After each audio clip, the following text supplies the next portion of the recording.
हाय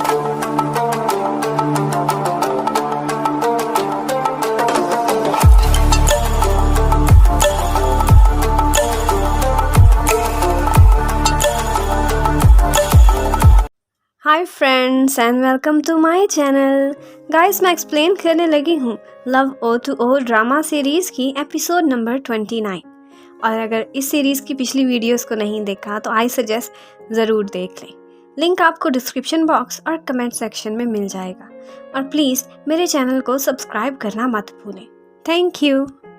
तो guys, last episode में हमने देखा था कि को मुसाता के घर आ जाता है और वो आकर देखता है कि घर का कितना बुरा हाल हुआ पड़ा है। कपड़े बिखरे हुए थे, कोई सफाई नहीं थी और किचन कैबिनेट्स सब कुछ खाली पड़ा था। फिर को ज़रूरी हाउस सप्लाईज की एक शॉपिंग लिस्ट बनाता है और मुसाता को सामान लेने के लिए साथ ले जाता है। फिर सब सारा सामान की शॉपिंग करके वो किचन में बिजी हो जाता है और मुसाता को कहता है कि 2 घंटे में खाना रेडी हो जाएगा। मुसाता को समझ नहीं आ रही थी कि वो खुश हो कि हैरान को अचानक से उसके घर में कैसे घुस आया है। को ने मुसाता की कुछ फेवरेट डिशेस रेडी की थी और फिर वो दोनों मिलकर डिनर करते हैं। और यहाँ हमें को के बैकग्राउंड के बारे में पता चलता है कि जब वो 14 इयर्स का था तो उसने अपनी फैमिली को खो दिया था। उसका स्कूल भी छूट गया था और उसे अपने खाने पीने रहने के लिए छोटी छोटी जॉब्स करना पड़ रही थी। वो कहीं से भी नहीं पढ़ा था और ख़ुद से ही सीख कर प्रोग्रामिंग करना जान गया था। फिर खाना खाने के बाद को कहता है कि मैं यहीं रहना चाहता हूँ, मुझे अपने घर में रहने दो, बदले में मैं घर के सारे काम करूँगा और खाना भी बनाऊँगा। मुसाता ये सोचकर खुश हो जाता है कि रोज़ रोज़ अपनी फेवरेट डिशेस खाया करेगा। आज ZG कंपनी के सारे एम्प्लॉयज़ एक ट्रिप पर जाने वाले थे। वो 4 गाड़ियों में भर जाते हैं और उन्होंने इंसिस्ट किया था कि हम भी साथ आएंगे जब श्याओ वेवे को पिक करने जाएगा। जब वेवे वहाँ इतनी सारी गाड़ियाँ और हैंडसम बॉयज़ को देखती है तो उसे बहुत शर्म आने लगती है कि सब देखकर क्या सोचेंगे। लेकिन श्याओ कहता है कि ये तो कुछ भी नहीं है उसके सामने, जब तुम्हें तुम्हारे सास ससुर हॉस्टल छोड़ने आए थे। फिर रास्ते में बॉयज़ अपनी कार रेसिंग भी करते रहते हैं। जब सारे ब्रोज आगे निकल जाते हैं तो श्याओ अचानक से साइड पर गाड़ी रोक देता है। श्याओ कहता है कि बाकी सारों को एग्जैक्ट रास्ते का तो पता ही नहीं कि कहाँ जाना है। अच्छा है अब ये सारे वेट में लगे रहें। और फिर खुद वेवे को किस करने लग जाता है।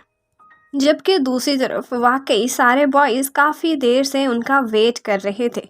और फिर जब वेवे और श्याओ वहाँ पहुँचते हैं तो ओल्ड मैन जानकर उन्हें तंग करने के लिए कहता है कि वेवे का फेस इतना ब्लश क्यों कर रहा है। उसके बाद श्याओ सबको कहता है कि सारों से पहले वेवे अपने लिए रूम चूज़ करेगी। और फिर थोड़ी देर बाद पूल के पास सारे खड़े होते हैं। ओल्ड मैन कहता है कि एक स्विमिंग रेस कराते हैं श्याओ और को के बीच। तो वेवे अपने बॉयफ्रेंड पर बेट लगाती है और मुसाता को पर। फिर वो लोग रेस स्टार्ट कर देते हैं। ऑफ कोर्स श्याओ हीरो है, वो जीत जाता है और वेवे बेट जीतने पर बहुत खुश होती है। लेकिन मुसाता रीमैच करने के लिए डिमांड करने लगता है। को कहता है कि जब तक मैं नहीं जीतता मैं बारबेक्यू नहीं बनाने वाला। इस दफ़ा मुसाता जल्दी जल्दी श्याओ पर बेट लगा देता है और वेवे को पर बेट लगानी पड़ती है। फिर से रेस होती है और इस टाइम को पहले फिनिश लाइन पर पहुंच जाता है।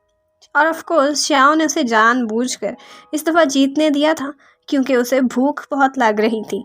लेकिन खो का मूड काफ़ी अजीब था। वो कहता है जब तक असल में नहीं जीतता बारबेक्यू नहीं बनाएगा। तो वे मुसाता से कहती है कि जाओ और उसे मनाओ और मुसाता जल्दी में जाता है ताकि सारों के लिए कोई खाना बन सके।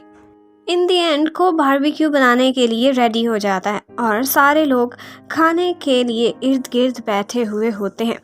ओल्ड मैन मजाक करता है कि सारे लोग खाने को देख रहे हैं लेकिन मुसाता तो शेफ को देखे जा रहा है। और फिर ड्रम स्टिक्स की जब फर्स्ट प्लेट रेडी होती है तो हर कोई वो लेने के लिए लड़ने लगता है। और ओल्ड मैन कहता है कि यूं करते हैं कि जो भी गेम में जीतेगा वो ही लेगा ड्रम स्टिक्स। लेकिन वो शियाओ को खेलने से मना कर देता है कि वरना तो हम सारे भूखे ही रह जाएंगे और सारा कुछ शियाओ जीत जाएगा। इस दफ़ा शियाओ की जगह वे खेलेगी। शियाओ और वे भी इस चैलेंज के लिए मान जाते हैं। फर्स्ट गेम में वे शियाओ के अकाउंट से खेलती है और ओल्ड मैन से हार जाती है। तो शियाओ कहता है कि अगले राउंड में बोलकर मैं वे को इंस्ट्रक्ट करूँगा। ओल्ड मैन बहुत मुश्किल से मान ही जाता है और अब की दफ़ा ऑफ कोर्स ओल्ड मैन हार जाता है और वे शियाओ जीत जाते हैं।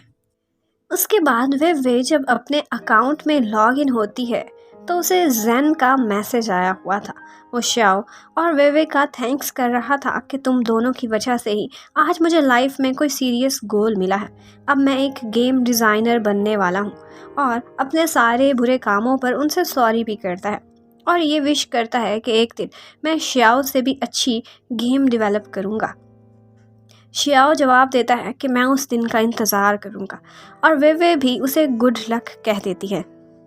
फिर खाने के बाद शियाओ और वे वॉक करने के लिए जाते हैं। वहाँ एक चोटी के किनारे खड़े हो जाते हैं तो उसका नज़ारा बिल्कुल वैसा ही था जैसा कि गेम में हुआ करता था। यहाँ वे ये सोचकर सैड हो जाती है कि घोस्ट गेम का नया वर्जन आने वाला है तो पुराना वर्जन ख़त्म हो जाएगा, हमारी यादें भी साथ में। लेकिन शियाओ कहता है कि अरे नहीं, वो भी ऑपरेशनल रहेगा और तब तक ऑपरेशनल रहेगा जब तक हमारे बच्चे बड़े नहीं हो जाते। और एक दिन मैं अपने बच्चों को गेम में उसी बर्ड ब्रिज पर लेकर जाऊंगा जहां हम पहली बार मिले थे और हमने क्या बात की थी वो बच्चों को बताऊंगा। फिर हमें शियाओ और वे के सारे रोमांटिक मोमेंट्स दिखाते जाते हैं और वो पास खड़े होते हैं और दोनों इकट्ठे बहुत अच्छे लग रहे होते हैं।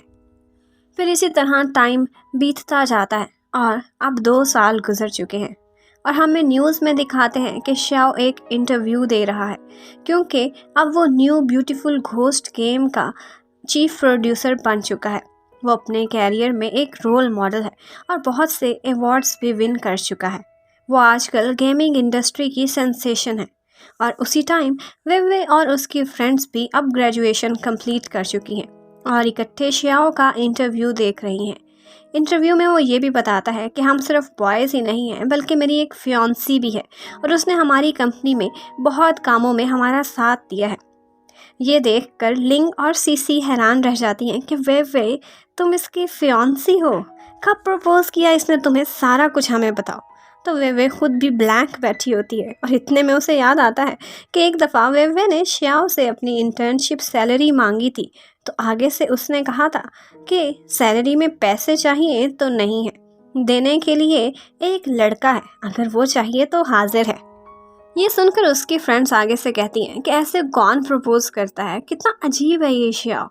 वे आगे सारी लाइफ कैसे गुजरेगी तुम्हारी, ये तो बस अपनी मर्जी कर रहा है, तुम उससे कभी नहीं जीत पाओगी। इन सब बातों के बाद वे जाकर अर्शी को जल्दी तैयार होने को कहने लगती है और जब वॉशरूम का दरवाज़ा खुलता है तो आगे से ये देखने को मिलता है और उसका हुलिया देखकर लिंग तो रोने लगती है कि मुझे नहीं जाना सेरेमनी में, मैं इसके साथ फ़ोटोज़ नहीं बनवाने वाली। जबकि वे समझाने लगती है कि कोई बात नहीं, फ़ोटोग्राफ़र इसे फ्रेम से ही निकाल देगा।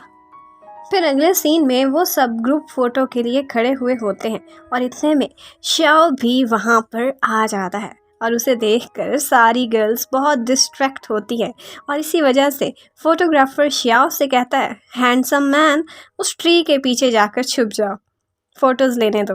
और शियाओ बहुत ओबीडियंटली ऐसा ही करता है और फिर बाद में अर्शी वे से रिक्वेस्ट करती है कि प्लीज़ मेरी लेजेंड के साथ एक फ़ोटो तो बनवा दो। तो वे फिर शियाओ को ट्री के पीछे से लेने के लिए जाती है और फ़ोटो का सुनकर शियाओ कहता है कि अगर मेरी गर्लफ्रेंड नहीं फियांसी इजाज़त दे तो मैं बनवा लूँगा फ़ोटो। ये सुनकर वे उसे अपने फ्रेंड्स के पास लेकर आ जाती है। वहाँ लिंग का बॉयफ्रेंड भी आया हुआ था और वो सारे मिलकर काफ़ी सारी मेमोरेबल फ़ोटोज़ वहाँ बनवाते रहते हैं। उसके बाद अर्शी एक स्टैचू के ऊपर चढ़कर उसके साथ फ़ोटोज़ बनाने में लग जाती है और बाकी फ्रेंड्स उसे इसी हाल में अकेले छोड़कर चली जाती हैं। वहीं पर ही काओ भी कुछ फॉरेनर्स को यूनिवर्सिटी विज़िट करा रहा था। कुछ सेल्फी लेने के बाद अर्शी वहाँ पास से गुजरते उन लोगों को अपनी फ़ोटो बनाने के लिए बुलाने लगती है। तो उनमें से ही एक फॉरेनर काओ को कहता है, लगता है वो तुम्हारी गर्लफ्रेंड है, तुम्हें बुला रही है। और अर्शी को देखकर काओ खुशी खुशी उधर को चला जाता है। वहाँ अर्शी उसे चिढ़ाने के लिए कहती है कि तुम क्या अटेंडेंट बने हुए हो या टूर गाइड बन गए हो। उसका मजाक उड़ाने लगती है और फिर जब ऊपर चढ़ती है तो काओ उसे एहतियात करने को कहता है। अर्शी लड़ने के लिए एकदम मुड़ती है तो उसका बैलेंस खराब हो जाता है और काओ आगे बढ़कर उसे गिरने से संभाल लेता है। और यहीं पर ही वो फॉरेनर्स उनकी इसी पोज में फ़ोटो बना लेते हैं। वो काफ़ी देर यहीं पर ही खो जाते हैं। सीसी और लिंग भी उनको देख लेती हैं और यहाँ पर हमें पता चलता है कि काओ आजकल मिनिस्ट्री ऑफ फॉरेन अफेयर्स में बहुत अच्छी जॉब कर रहा है। इतने में वे और श्याओ भी वहीं पर आ जाते हैं और ड्रामे की सेकेंड लास्ट एपिसोड इसी तरह से ख़त्म हो जाती है। Thank you for watching. Stay connected for the last episode. Good bye.